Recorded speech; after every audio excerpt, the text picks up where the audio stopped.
Hi, this session is on subawards and subrecipient monitoring. I am Donna Kiley. I am going to let the panel introduce themselves and let everyone know which campus or central office department they're with. So with that, I do want to just let everyone know that this session is going to be general, so not just specifically for the OMB uniform guidance, because I know we did mention that yesterday. But it will focus on the life cycle of a subaward, understanding everyone's roles and responsibilities, and then we're going to have our campus colleagues give their perspective on how they implement subawards and monitoring and risk assessment. And we will provide a toolkit that we have generated through all of the discussions that we've had with the OMB uniform guidance. So with that, Adrienne was not able to be with us, but she was part of our planning committee. So I just wanted to make sure everyone knew that she did have a lot of input for a lot of the different documents that we did produce for the toolkit. And then we have Sharon Levine-Seeley, Betsy Clone, Lisa LeBlanc, and Justine Gordon. So I will just let them introduce themselves and say a little bit about yourselves. Hi, I'm Sharon Levine-Seeley. I've been within the SUNY system since August of 2014, and I'm the director of the Preaward office. Hi everyone, can everyone hear me?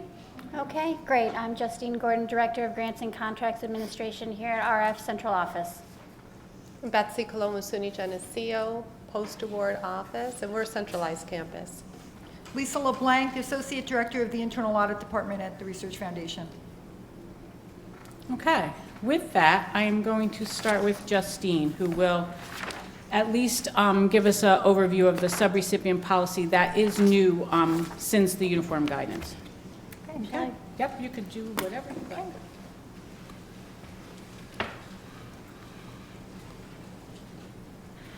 Hello. So, as we had our OMB uniform guidance matrix team assembled, we started going through all of the policies and all of the procedures, looking for what needed to be changed, what needed to be updated, where there were gaps. And one thing we found was that we really didn't have a solid policy on managing and monitoring subrecipients. So that was the one new policy that came out of the entire project.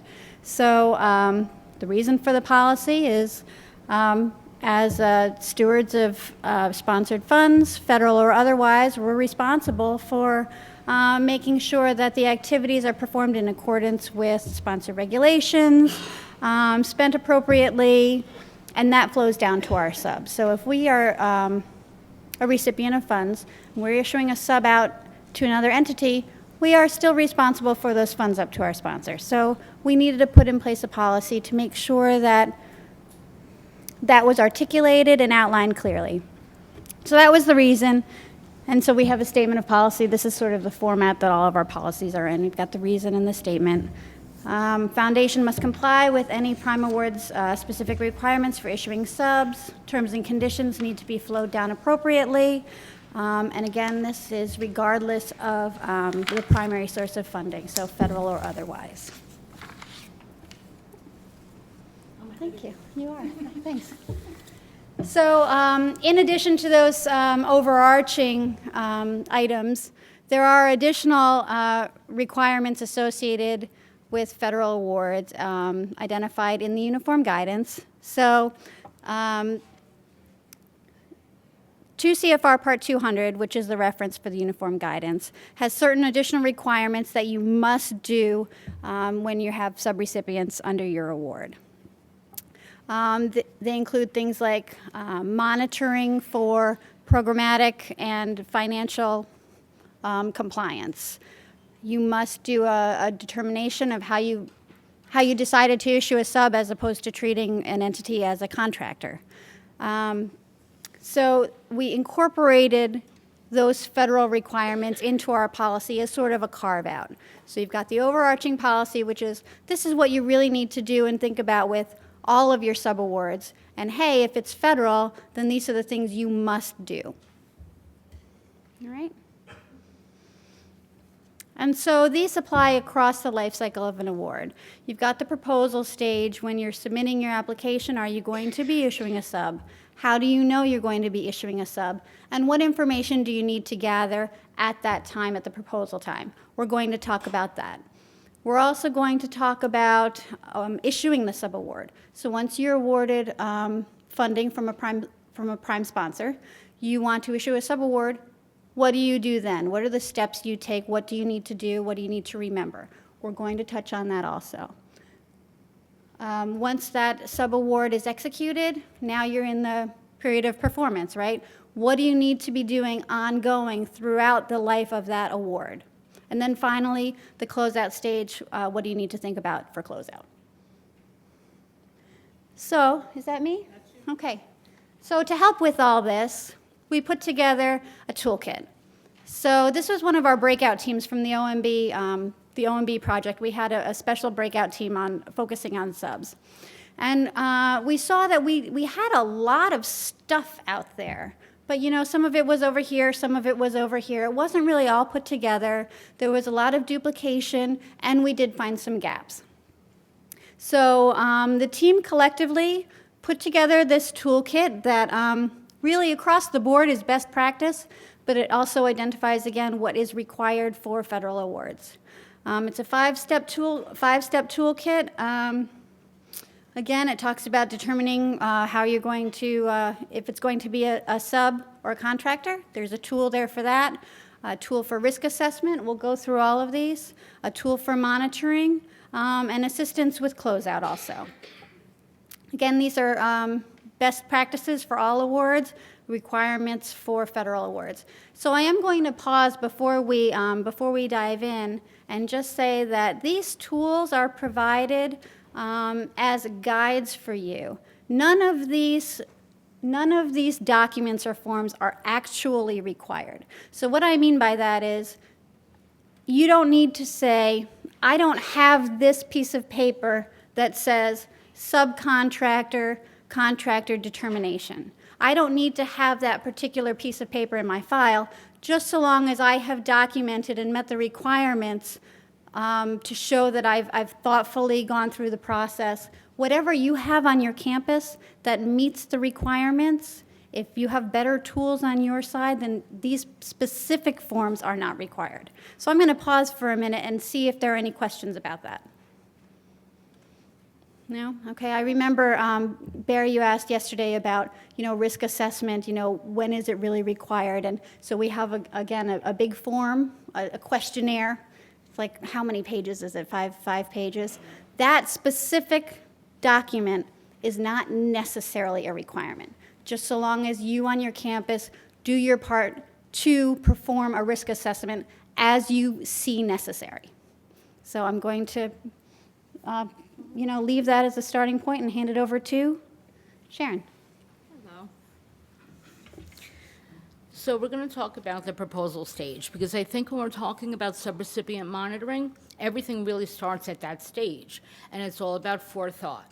So one of the first things that we want to discuss as we go through the life cycle of a sub, we have the proposal stage, the award issuance, the award period, and the closeout. So when we're talking about a subcontractor, a subrecipient versus a contractor, what we're really talking about is what is required.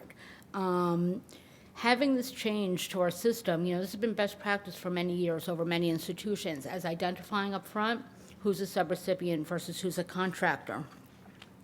And there are certain benefits in making this determination.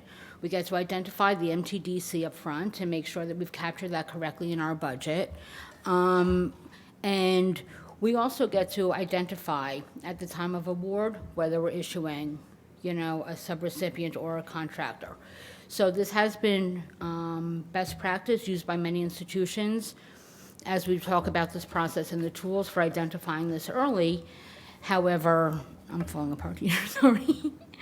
However, it is now with 2 CFR 200, it is now a federal mandate. So we are moving in that direction where we really have to focus on this and identify it early enough so that we're in compliance. Okay. So when we discuss pass-through entities, we're referring to the monies we know passed from one institution to another for carrying out a portion of the work. And what's interesting about this, is that the policies have not changed, okay? The contractor in that terminology has replaced vendor, and the characteristics of these are the same. So for example, a contractor is hired to perform a service or to purchase something. That's what we're using a contractor for. They have goods on the open market, and we're specifically buying that good, so that they're not required to follow the federal requirements that a subrecipient would have to follow. Okay, they're not responsible for the implementation of the study, the conduct of the study, nor the reporting of the programmatic process. Let's see. Okay, this is a subrecipient versus contractor definition tree, and I think all of you have this as a handout. Again, like Justine said, this isn't a required document, but the determination as to whether they are a subrecipient or a contractor is vital to move forward. So this just goes through some very basic items, basically to make that decision for you and help the faculty in the department make a decision as to whether you are going to be issuing a subrecipient or a contract relationship through a purchasing service agreement or any other mechanism. What's great about this tool is it only takes a few minutes to go through. The PI can make that determination, and at the time you're putting in that application, you can work with the PI or the department team to really identify what you're going to be using. Like I said earlier, making this determination up front at the time of submission is really, really helpful, because it'll help you identify what your MTDC is going to be and how you're going to move forward at time of award.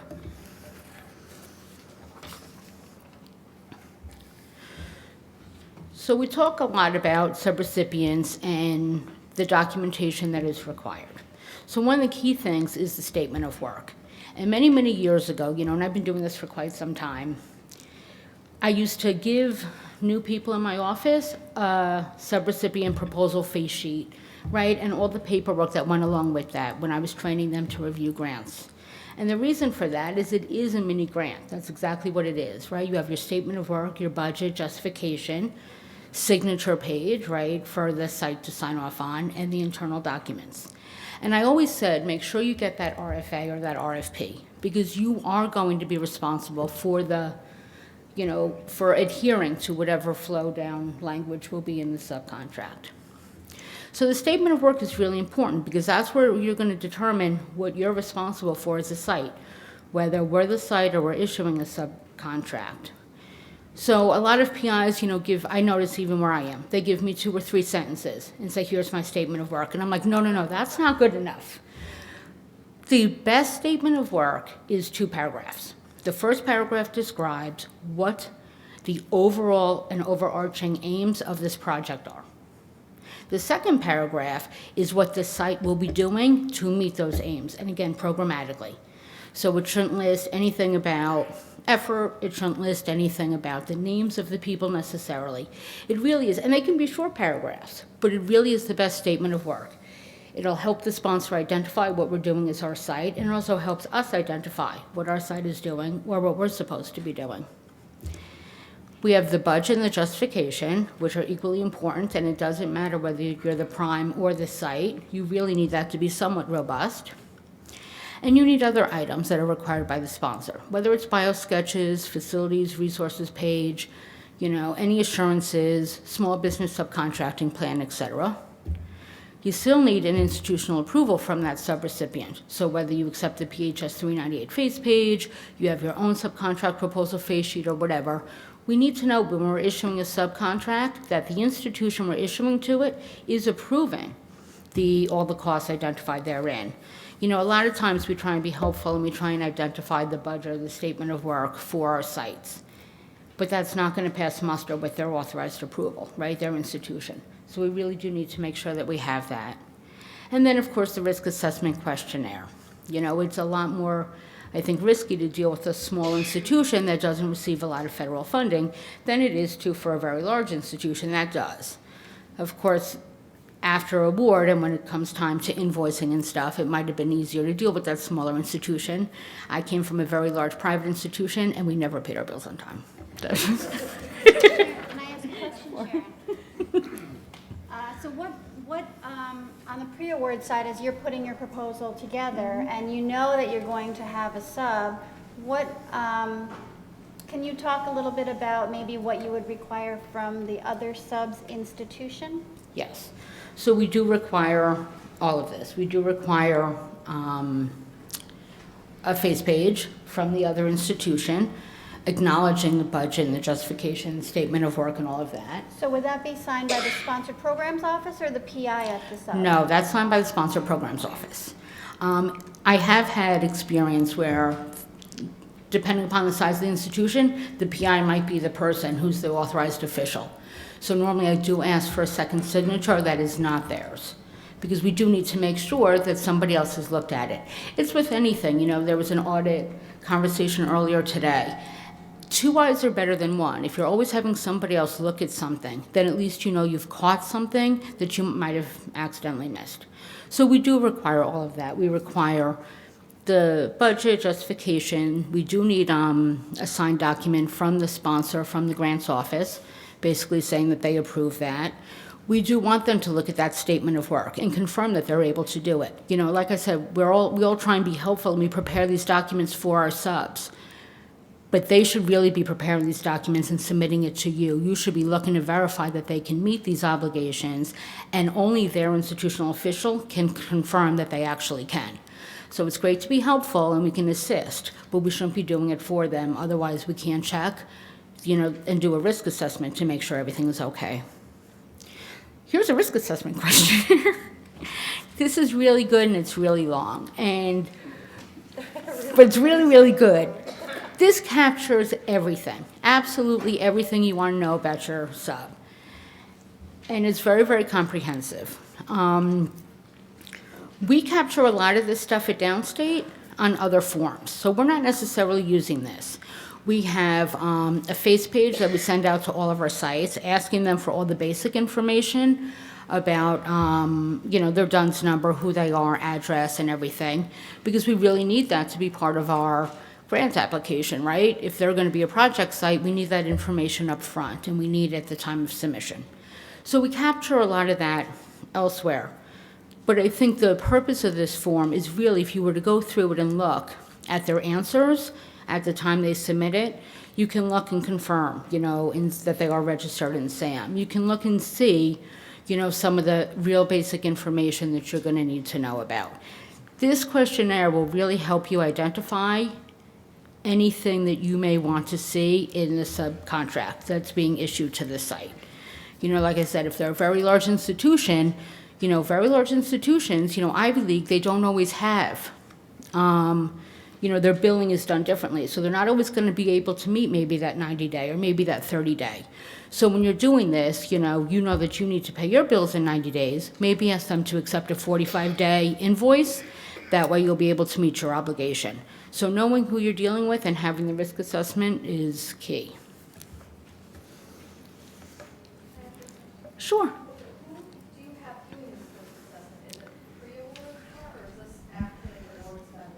So, okay, so for us, we use other forms to capture the information so that we can do our submission. So we don't use this until after the fact. And then after the fact, once we know it's been awarded, then we have our post-award group review this. So the site fills it out, right? We send it out to the subcontract, or who will be the subcontract. And what we're trying to do, and you know, there have been problems with the process, what we've been trying to do is send it out at just in time so that we do have it back in our house, you know, before the award is made. But again, then post-award reviews that.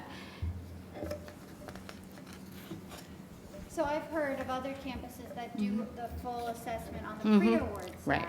And I think that in some cases that can help avert issues down the line. If anything is identified during that assessment that maybe needs addressing, or maybe as you go through the questionnaire and you're asking the questions and having the conversations, There may be something that rises to the top that actually makes you pause and say, hey, maybe I really shouldn't be using this entity as a sub to begin with. Right. So depending on your campus, well, Right. that's why So I'm saying, again, so yeah. it depends on the campus setup, how the campus determines they want to be handling the subs, right? So one of the advantages of doing it at the pre-award Mm-hmm. side. But as Sharon said, they capture a lot of that information On through other other documents, means. right, So and they're through other able to forms. sort of get that same idea. Again, depending on the nature of, the campus distribution Mm-hmm. of work and that kind of thing. It can really be a good stopping point to make sure you have all your ducks in the row, even before you submit to the sponsor. Absolutely. And so we've implemented it downstate. We implemented some new forms when I came on board in August. That I saw, a couple of gaps in the process where I wanted to eliminate them. So we implemented some new forms. And then, as we were approaching December 26th and, the uniform guidance rollout, and I was working, with a lot of you on these committees for new forms, this form was born. So because of that, I had already rolled out forms that we were going to use at our campus. But we do use this form to capture all the information again, so we can do a risk assessment, certainly. And in the event that, we miss something on the pre-award side of submission, we can capture it. Okay, so. Yeah, Jill can go. All right. If you insist, Sharon. So you go through this whole assessment. There's this long questionnaire. I don't even remember how many pages it is because it's long. I think we all can agree it's long. And you get all these answers. So what do you do with it? So what? Okay, so they said yes to this. They said no to that. They gave me this piece of paper in support of this question 7B, but I don't know what to do with any of it. I don't even know what any of it really means, right? Yeah. I mean, really, it's true. So we had a sub team of our sub-recipient working group, okay? Answer this question. So what they did, and they're tremendous. They did a tremendous job, I really think. I think you have a copy of the, there we go. The risk analysis, right? So it kind of mirrors the questions in the risk assessment. And depending on the answers, it gives a weight and a rating, right? And again, this is just a tool for you to use if you feel you need a little extra something to help make a determination, right? So you go through the whole thing, and this is just a couple of the pages here, and at the end of the day, you get a total, right? And that total will drop that sub into a bucket, right? Low risk, medium risk, high risk. And it looks like we have a very high risk also. So you have a sub, and gee, they're coming out really high risk. Where are they high risk? Where am I seeing that there may be an issue here, or potential for an issue down the road? Maybe it's on their financial side. Maybe it's on the programmatic side. Maybe I need to think about putting in place some additional terms and conditions when I do enter into that subaward to help mitigate some of the risk that was identified in the risk assessment. Things like additional or higher frequency of invoicing, right? Additional documentation required for invoicing. Maybe you want to get a little more from them to really have backup for what they're doing on the financial side. Maybe you need to talk to your PI and ask for additional technical reports. Are they going to issue one report at the end of a year? How do we know what they're doing throughout the life of that award? Are they meeting specific milestones? So these are the conversations you can have with your PI and with the sponsored programs office on the other side. Maybe you even want to think about a different payment mechanism, fixed price as opposed to cost reimbursable. Hey, I'm not going to pay you until you deliver X, Y, and Z, milestones, deliverables. So these are the things that you can do to mitigate the risk coming out of the risk assessment.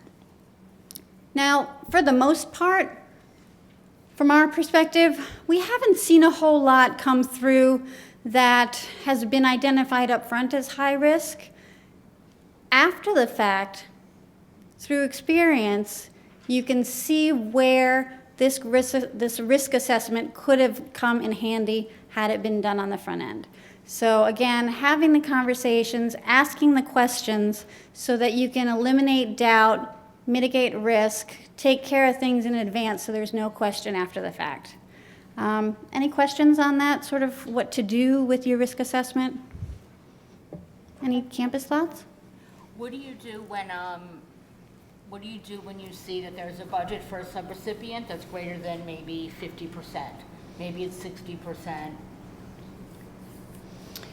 So I would probably go back to, so as a centralized, right, offices, right? So the centralized campuses, the subs run through our office, right? Carrie, where are you? Raise your hand.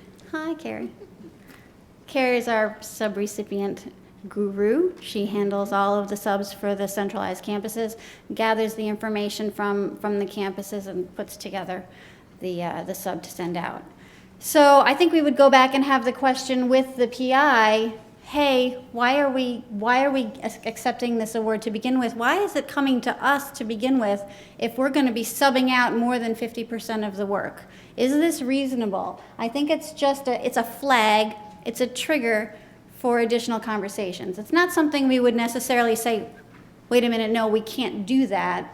But again, it's just something to look at. If your sub is, a really significant portion of the total award, what's going on, maybe a different relationship, maybe they should have been the one submitting the award to begin with. And you would know that at the front end if you got the budget and the scope of work before submission. What do you do on your campus?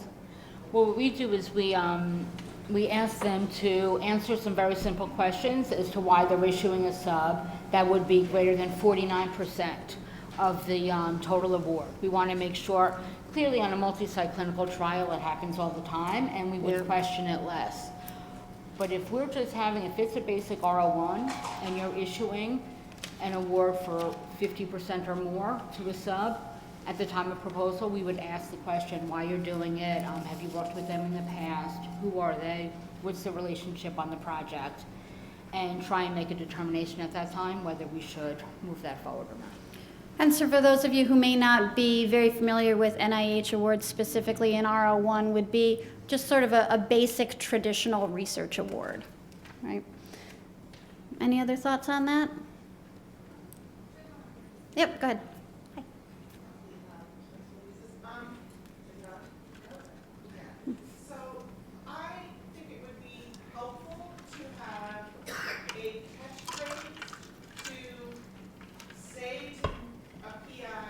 Might say, why do I have to put someone through this at the pre-award proposal stage when we might not even get the award? Is there a good line I can just throw Sharon's out jumping up to answer that one, all right. Good point, though. It's a lot of work.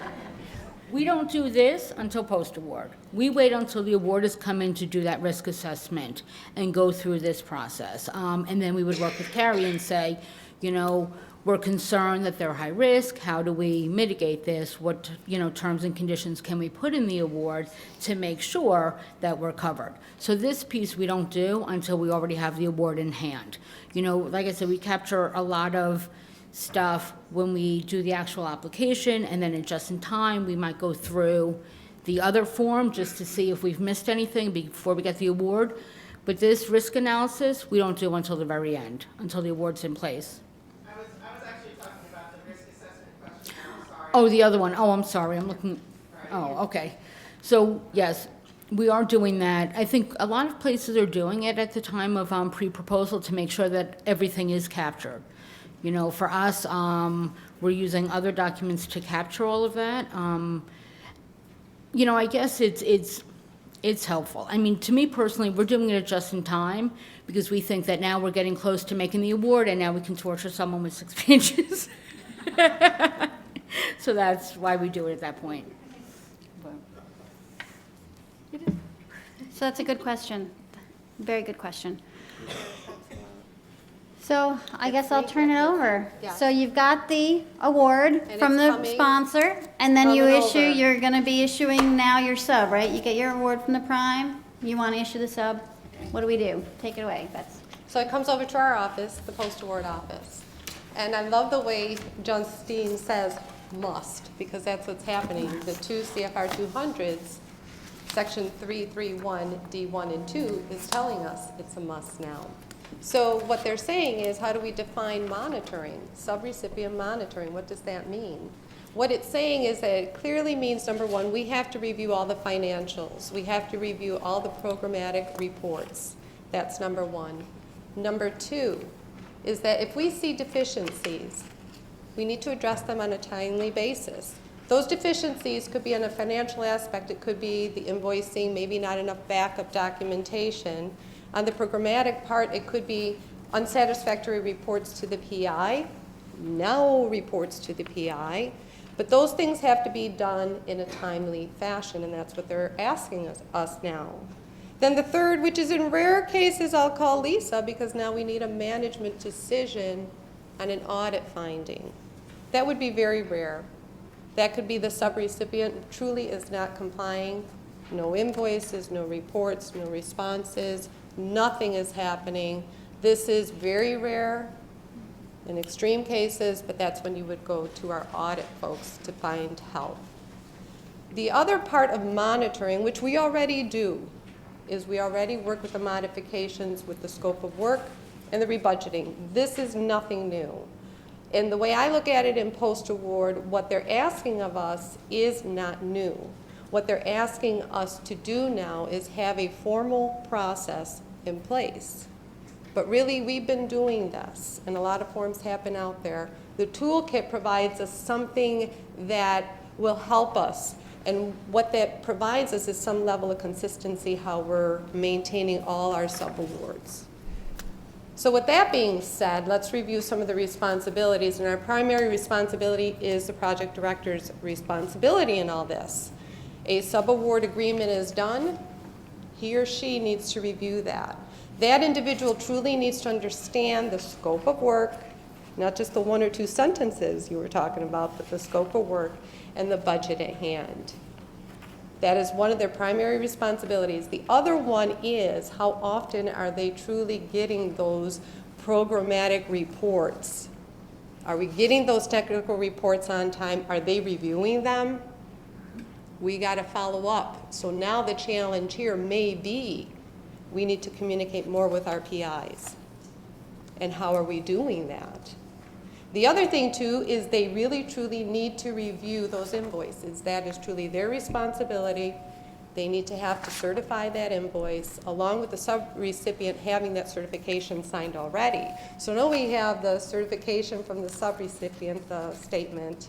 The PI also has to certify that they have reviewed it, that it's in agreement, and that's a perfect time to follow up with them to see, hey, by the way, are you getting your reports on time? That's a good conversation piece. And this is truly a responsibility that they have. The other thing, this is interesting, and we don't do a lot of this, but any unsatisfactory performances, this is the kind of dialogue we want to have with our PIs. When we have that kind of conversation and we ask them how it's going, listen up. Is there a change of scope and work? Did he or she mention anything about changing the budget? Did he or she make any commitments about extending the period of performance? This is something we need to keep on top of. The toolkit, and I know there's a hand up, but on the toolkit, there are two pieces of paper, forms that will help you assess these things. And one of them is called the Subrecipient Performance Monitoring Checklist. That's my backup music. I like it. I like the beat too. So that's okay.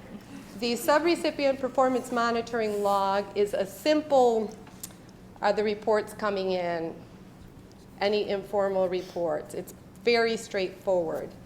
The question and some food for thought right now is who will be keeping the log, and that's truly a campus choice. SUNY Geneseo, we will maintain the log because we're small. We are their research administrators. The larger folks, you may have department administrators that can maintain that log, or maybe you want your project director to maintain that log. Keep the log And that is something that needs to be in the sub-award file. And if something is missing, that's your cue. You're not questioning if you got it done or if it was there. It's there because now you have something. And a thought I had last night in preparing for this, and wouldn't it be nice to have that into Oracle like we have our RF award report dates versus another paper? Some food for thought, because I know we're moving into the MyRF. Would be awesome to have something like that for subrecipients where we can just electronically update, and then when we close, it's already in the system, for those who know that part of the system. The other thing that's in the toolkit, and this would be more for your new PIs, not your seasoned ones, the new folks. There's a memo that you can send them outlining their responsibilities. We can't assume that these new PIs understand the subrecipient world. And that letter, you can send it via email, you can talk to them however you choose to do. It's there for your use, but it's in the toolkit. The other piece is what we do. What are we responsible for as research administrators? Compliance. We are it. We are the folks that are doing this monitoring. We are responsible for the full compliance. Now, the monitoring started in pre-award. That's awesome. But at the end of the day, post-award research administrators, we are the ones stating that everything is in compliance. So that's number one. What that means to remain in compliance, we have to assist our PIs. However you choose to do that, again, think about that. That's your monitoring plan. That's your plan of action. How are you going to help your PIs when they don't want to be burdened with other administrative work, but yet we're kind of giving them a little bit more. So it's time to revisit your plan of actions and maybe implement some things that are new, and that's the purpose of the toolkit. The other thing that we now truly become even more responsible for, and even though we were responsible for it anyway, are the invoices. As research administrators, are we truly looking and doing our proper comparisons with invoices? Are we seeing that all the certification forms are in line? Including we're signing off at the end of the day. Are we, again, looking at any rebudgeting, any miscellaneous expenses that really didn't belong in there? So these are things that we need to do. And I know in your kit there is a checklist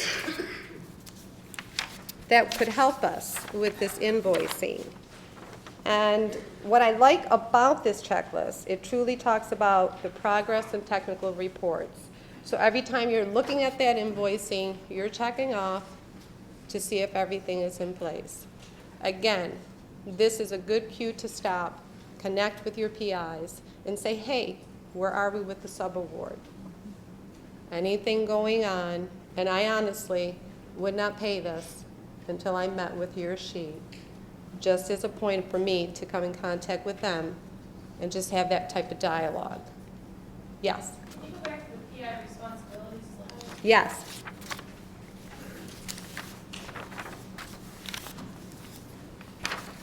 They're hard to read, I think. Which one?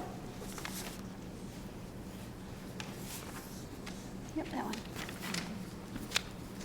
The slides also will be posted on the website after the symposium, so I do know that the slides will be posted. I have a copy. You can have mine after. There you go. So with the invoice checklist, this is our checklist. And I think the thing for us is when we do the invoices, the subawards, I know for us we have to take the prior invoice to make sure things are not overlapping. For instance, salary. Make sure the dates are pretty, cut and dry there. The other thing here too is if there are deficiencies that are above and beyond the norm, what do you do then? Well, then I call my enforcer, Justine, who's going to help me out with this, okay? Because this is something I'm not used to doing, so I can't say I'm the expert at it. So enforcer, what do I do? Help me out. So, so this happens Not often. Again, Good, we like that, we don't It, want to it hear really often. doesn't, because by the time you've, gone through the whole, torturous risk assessment, had the conversations with your subs, they know what the expectation is, you know what the expectation is. Hopefully, everyone's on the same page, and it's gonna be smooth sailing, no That's what we problems, want. no issues. But again, what happens if? What do you do if? Well, so, a first step is to go back and look at your subaward agreement and what kind of, what kind of language did you put in there to address, potential missteps? Is there a requirement for, if they're not submitting their invoices, do we hold payment? Can we hold back any payment if they're not submitting their technical reports? Is there a tie to payment, so long as they're providing their technical reports? So go back, read the award document, and see what language is in there to protect you as the issuer of the subaward. The issue, whatever the issue may be, could be a simple misunderstanding. Sometimes when you get so close to things, you get lost in the weeds and in the details, and really if you get someone else to take a look at it, a fresh look, it could be a simple misunderstanding. Pick up the phone, call the sponsored programs office on the other end and say, hey, we're dealing with this, we're struggling with this is what we're seeing, we have this concern, what can we do about it? And really, maybe it really is just a very simple misunderstanding, a phone call will fix it. Oh, we didn't realize that this was a requirement. Sorry, we've been missing it for 3 years. Hopefully it won't take you 3 years to catch. But here it is, now we can go on our merry way. Sometimes the deficiency is more significant. Maybe you need to do a desk audit of sorts of your sub. What does that even mean? I guess I don't even really know what that means. I would call Lisa, right? Say, Lisa, I talked to the sponsor programs office here. I'm not getting any luck. I'm not having any luck. I think that there's an issue on their end. I think a desk audit might be necessary. We really got to see what's going on and where there's a gap, what the problem is. And the audit team is there to help us always, work directly with the campus to see, what questions do we need to ask? Where can we identify the gap? Because sometimes you can't even find where the gap is. So the with enforcement comes conversation, discussion, audit, if it gets really bad. Can you talk about that a little bit, Lisa? Any experiences We've you've never had? done a desk audit of a subrecipient to date. There haven't been any issues that have risen to our attention. But like Justine said, I'd go back to the contract that you have with them to see how you protected yourself at the beginning. I'd have hoped that you'd have looked at their single audit as part of your initial evaluation process to identify potential issues in that area, and then perhaps you need to call the legal team. Right. So the fact that we haven't really had to do that, I think speaks wonders about the relationships that we already have with our subs. Most of the time PIs are entering into, issuing out subs to people they know because they have shared expertise, right? This is the field of work, and so these are the people who do the work. I know this person has this expertise. They're at Columbia or RPI or Berkeley. So there are good relationships already established. So it's very rare that you actually have to, move through to, get legal involved. We don't really see it too much. That's good. Is that good? Perfect. So my enforcers say we move forward. Move forward. It's We all move good, forward, Bets. it's all I good. talked to them. It's all good. So we want to do a final closeout on the full subaward now. Cleared everything up. We get our final payment. It's on my desk. First of all, I want to mark that payment final, and of course I'm going to review it. And of course the PI is going to review it, and at that point, this is where again we meet and connect with the PI to see if all the reports are in, how did things go, et cetera, et cetera. In your toolkit, there is a final payment sheet. This one is great because of the certification statement on the form.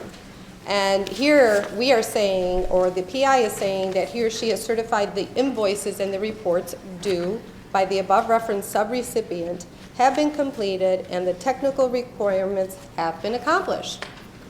That's a good day. So we in post-award would do the final payment and call it a day. But with the toolkit at hand and what you have out there on the web, keep in mind The 2 CFR 200 section 331 is simply telling us you must have something in place. And let's just not reinvent the wheel. Make those forms work, but at least we're all on the same page and kind of have kind of the same system and not reinventing the wheel and kind of creating your own, or maybe you already have some. But that is the post-award monitoring. But what I like about this whole thing now, it does involve our pre-award office in helping us monitor these subawards that are coming through.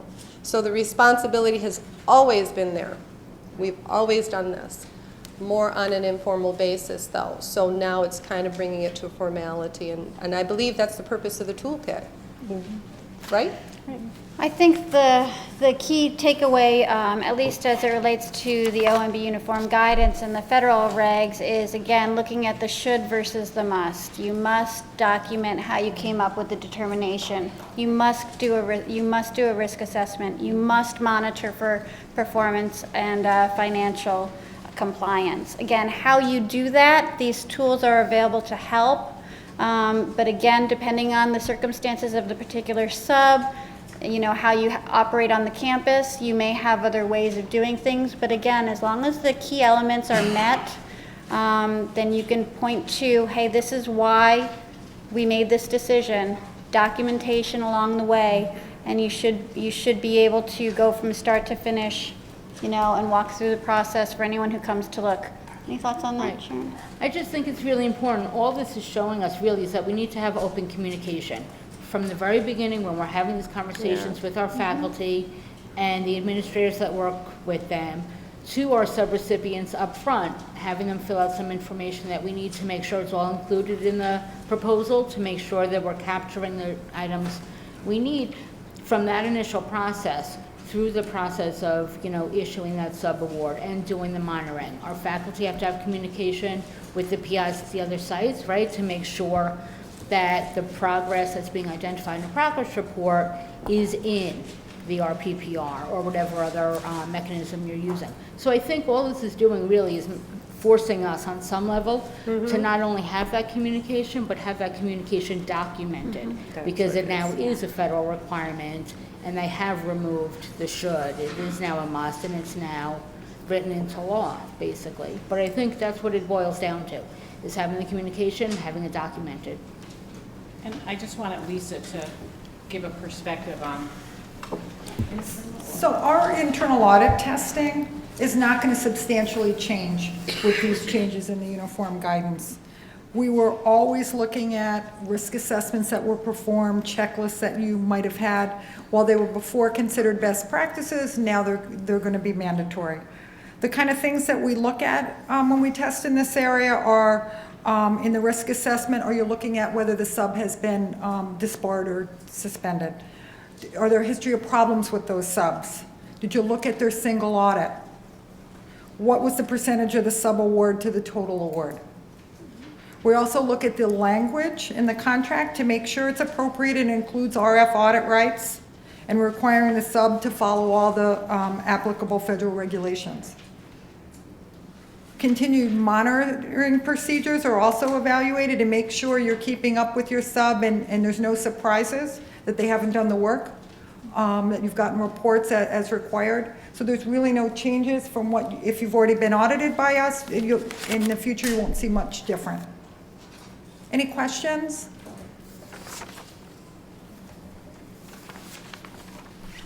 If it is 1:30 now, so if there are any questions, please just send us an email. The slides will be on the website, and there is one web page that is specific, and all of these documents are either PDF or Word document on that web page, so that you can take it and monitor it or change it any way you would like. Okay, thank you.